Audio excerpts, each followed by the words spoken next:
V soboto se je na ptujski tržnici v dopoldanskih urah odvil dobrodelni decembrski dogodek Dobrodelna kitara. Marka Soršaka Sokija ne poznamo zgolj kot bobnarja v skupini Elvis Jackson. Širši javnosti je postal znan predvsem po projektu 20 za 20, v katerem je želel vsem šolam v Sloveniji priskrbeti glasbene inštrumente.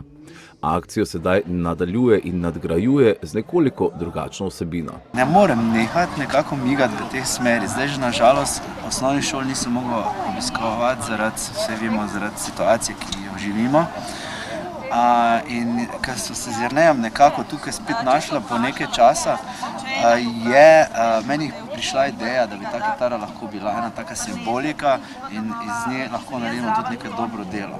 In tako je prišla ideja, da bi ta kitara krožila do slovenskih glasbenikov, na katero bi zaigrali, in Matejo mu tudi kar lepega sporočili in se ustvari potem taka lepa zgodba okrog tega. Zbirate denar za Mateja, za kombi, nujno ga potrebujete za več stvari. Kje ste za sredstvi? Prej ste na hitro omenili, polovica sredstev je že nekako zagotovljenih, koliko pa bi se še potrebovali? Ideja je, seveda, moram poudariti, da mi ne bomo kupili kombija, mi bomo pomagali. Torej, pomagali priti do cilja, da bo ta mama in Mateja lahko imela ustrezno prevozno sredstvo. Cilj pa je, da presežemo ta znesek in gremo korak naprej in tudi, če lahko rečem pod narekovaj, druge Mateje razveselimo, ki so v podobnih zgodbah.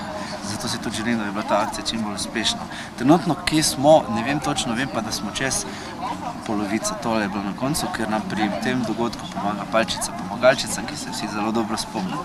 Dobrodelna kitara, projekt je do sobote potekal na spletu, se je prvič javno pojavila prav na Ptuju, kjer je občina z veseljem priskočila k izvedbi projekta. Nam se zdi zelo pomembno, da smo sploh v teh prazničnih dneh še posebej dobrodelni, čeprav si želim, da ta dobrodelni duh res se ga spomnimo in ga živimo skozi vse leto. Me res veseli, da je Ptuj tisto prvo mesto, odkjer zdaj štarta ta dobrodelna kitara skupaj z tem namenom, torej da zbiramo sredstva za točno določen cilj in jaz verjamem, da nam bo skupaj uspelo. Posebno kitaro, s katero se zbira sredstva, je z željo pomagati ustvaril Jernej Ježovnik. Ta kitara je v bistvu trup kitara, je nared iz tam okoli 5000 centantno, vse skupaj pa drži skupaj epoksi smola. Kako ste si tega domislili? Jaz sem v bistvu lani že naredil eno tako kitaro. Ne vem, tako spontano, z enim prijateljem smo se nekaj menili, da bi si naredila svoje kitare. On je rekel neko klasično, jaz sem rekel, da bi imel nekaj posebnega in pol enkrat ob enem hladnem pivu, ta cik je prebudil idejo. Tokratno povabilo na Ptuj, da je dogodek dobil dodano vrednost, je sprejel Miran Rudan. Zelo lepo, glede na to, da jaz sem to že prekrisal, bom rekel, vse skrat počel. Nekako srce mi govori, bom rekel, tisto, kar res mora človek tudi narediti, ampak bom rekel, pa ne zaradi tega, da hočem zdaj župani dati kaj plusa. S Štajerko imam, nekako pol življenja mojega je v Slovenski Bistrici, to pomeni zelo blizu Ptuja. Ptuj mi je pa najlepše mesto praktično v tej državi. In bom rekel, res je nekaj novega, to nisem videl zelo v leto in pol, tako da malo me je sram, ampak definitivno bom rekel za tako zadevo, pa tudi v naslednje. Res imam srce in nenormalno bom rekel željo potem, da res se to tem ljudem tudi na najlepši način tudi mi oddolžimo ali pa bom rekel, naredimo eno lepo zadevo zaradi tega, ker nekateri ljudje mogoče malo drugače gledajo na vse skupaj to in tega si ne morejo privoščiti. Mi smo pa tukaj, da jim pomagamo, da dejansko so vse skupaj to lahko doživijo tudi. Marko se je z Matejem, invalidnim fantom, srečal v času korone in ob njunem snidanju spoznal težavo, s katero se Matej in njegova mama soočata dan za dnem. V bistvu rabiva kombi. Veliko vozilo, da spravimo vse stvari noter, da spravimo voziček, da spravimo psa, včasih tudi tricikl, da lahko gremo kam na kakšen izlet. Sicer bi bila zelo zadovoljna, če bi lahko imela kakšen majhen avto, da ga porineš v vsako luknjo pa parkiraš povsod, ne? Ampak pri takih otrocih, pri takih osebah, ki so na invalidskih vozičku, to nikakor ne gre, nažalost. Sobotni dogodek je bil v prvi vrsti namenjen za Mateja in njegovo mamo, da se jim olajša življenje. Nažalost pa je zmotil nekoga, ki ne misli tako in je nenapovedano zbiranje, čeprav na dobrodelnem dogodku in v manjšem številu, prijavil policiji in inšpekciji, ki pa sta svoje delo do vpletenih opravila korektno.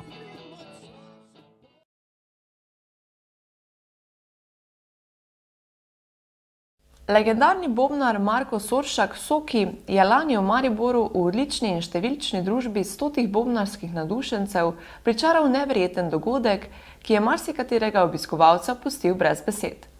Konceptualni projekt bomo letos izpeljali na Ptuju.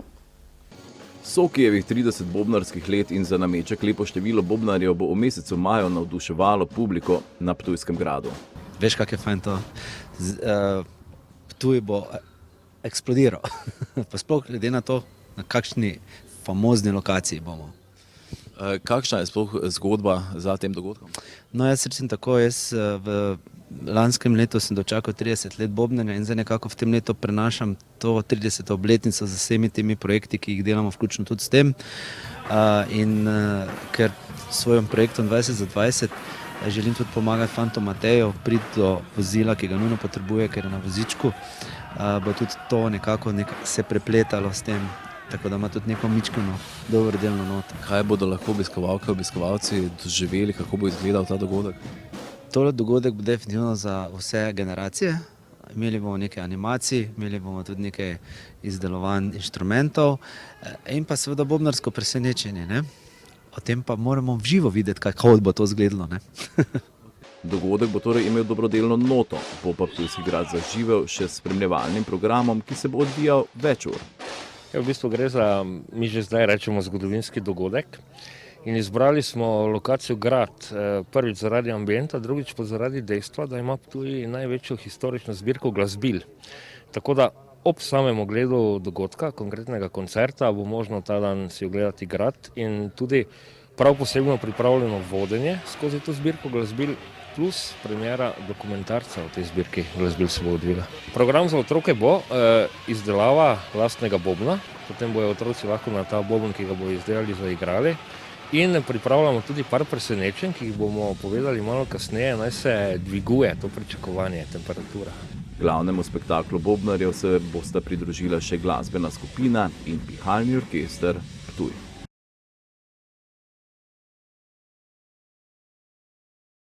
Cenjene gledalke in cenjeni gledalci, lepo pozdravljeni v petkovi Ptujski kroniki.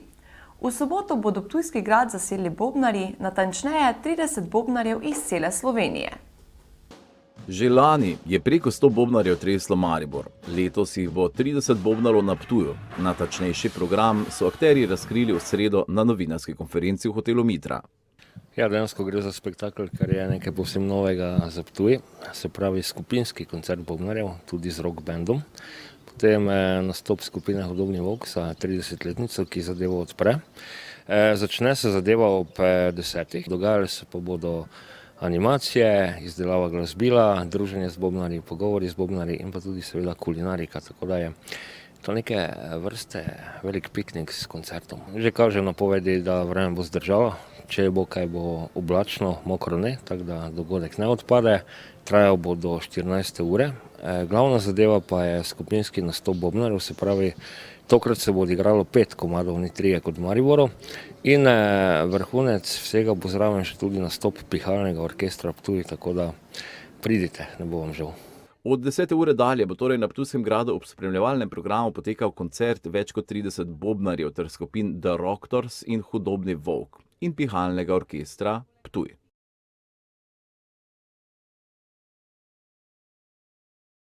Preteklo soboto je Ptuj bilo najglasnejše mesto v Sloveniji, vsaj kar se grajskega območja tiče, saj je na turnirskem prostoru bobnalo okrog 50 bobnarjev.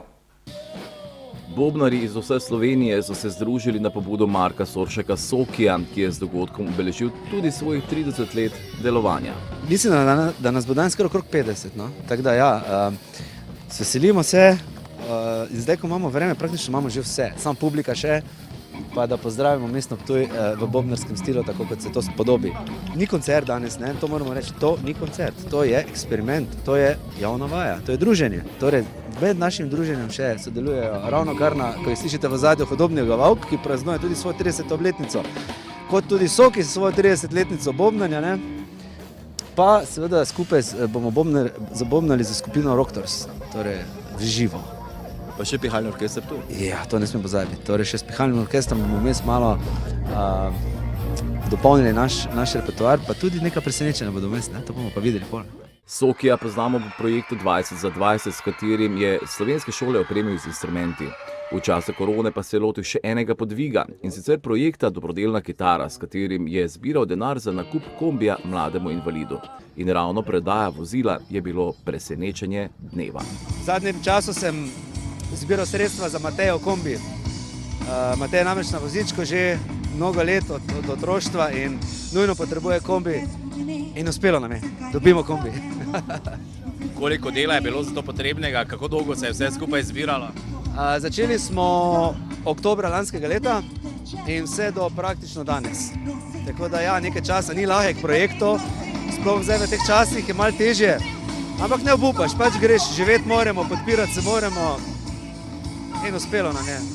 Sobotni dopoldan na Ptujskem gradu se je po programu, ki ga je spremljala nepričakovana množica obiskovalcev iz vse Slovenije, pričel s kratkim koncertom skupine Hudobni Volk ob njihovi 30-letnici. Nadaljeval pa z bobnarskim spektaklom bobnarjev vseh generacij pod Sokijevo taktirko in ob spremljavi skupine The Rockers. Pri organizaciji so pomagali nekateri ptujski javni zavodi, javne službe Ptuj, Pokrajinski muzej Ptuj Ormož ter seveda Mestna občina Ptuj. Ja, Ptuj res ni hin, ne? In zgleda, da se dviga kot feniks iz pepela. Tako da danes bomo zbobnali in razbobnali in res naredili tu en taki šov in jaz verjamem, da je to dobra uvertura v vse, kar sledi še v tem festivalskem poletju in dogodkov bo nešteto, tako da vabljeni. Sicer pa je tudi spremljevalni program dogodka bil pester, za mlajše sta s svojimi animacijami skrbela brata Malek. Delavnice so potekale pod mentorstvom Pokrajinskega muzeja Ptuj Ormož, prav tako je bilo poskrbljeno za hrano in pijačo. Pretekla sobota je torej dokaz, da se na Ptuju da organizirati dogodek, ki ima odličen odziv tudi v dopoldanskem času kratkih vikendov. In samo želimo si lahko, da bo letošnje poletje takšnih dogodkov prineslo še več.